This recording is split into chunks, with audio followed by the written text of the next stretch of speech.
ทักทายสบายดี FC ทั้งหลายที่เคารพแล้วแพงน้องมื้อนี้ก็มีเรื่องเล่าสิมาเว้าสู่ฟังเกี่ยวกับประเด็นของสังคมเนาะที่ว่าแก๊งคอลเซ็นเตอร์บ่แม่น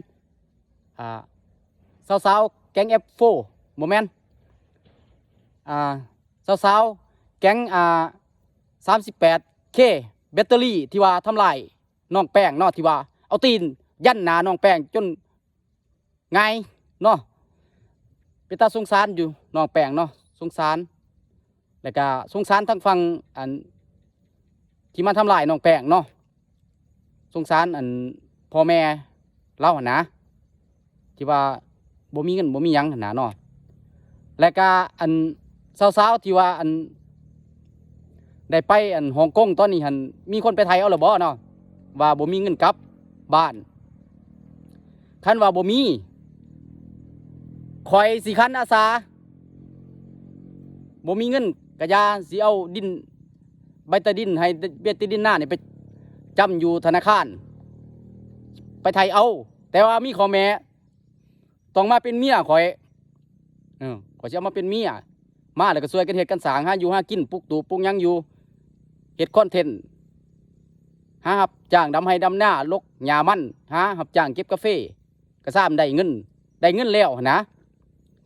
คันว่าบ่อยากอยู่นำหรือว่าอยากไปเป็นอิสระก็บอกก่อนล่วงหน้า3 เดือนเนาะแต่ว่าบ่ให้เกิน3 ปีเด้อแล้วคันว่ายังมาเฮ็ดอีกแบบเก่าก็สิปล่อยปะได้รับผิดชอบเอาเองได้บัดนี้เนาะก็บ่มีหยังมากมายเนาะขอเสนอง่ายๆเนาะและคันว่าบ่มีไผอยากอยู่ต่อไปหรือว่าอยากไปใส่แบบอยากเติบโตในแบบอิสระของตัวเองหั่นนะก็ยินดีเนาะเพราะว่าสิได้หันไปดูแลน้องแป้งแต่ว่าน้องแป้งตอนนี้หันเพิ่นก็มีคนมาดูแลหลายแล้วเนาะช่วยเหลือเพิ่นหลายน้องแป้งเป็นคนดีของสังคมน้องแป้งนี่นะความดีนะเพิ่นอยากไหมแต่15 ล้านต่อผู้หนึ่งความดีขนาดใดแล้วจะไปหาเห็ดอีกเด้ออีต้นพ่ออีต้นแม่พวกเจ้าแน่พ่อแม่ให้ห้องท้องแตกพวกเจ้าโอ้ยจะไปหาทำเนี่ยนั่นอีกเด้อคันว่ากลับมาแต่ฮ่องกงแล้วก็ได้เป็นคนดีของสังคม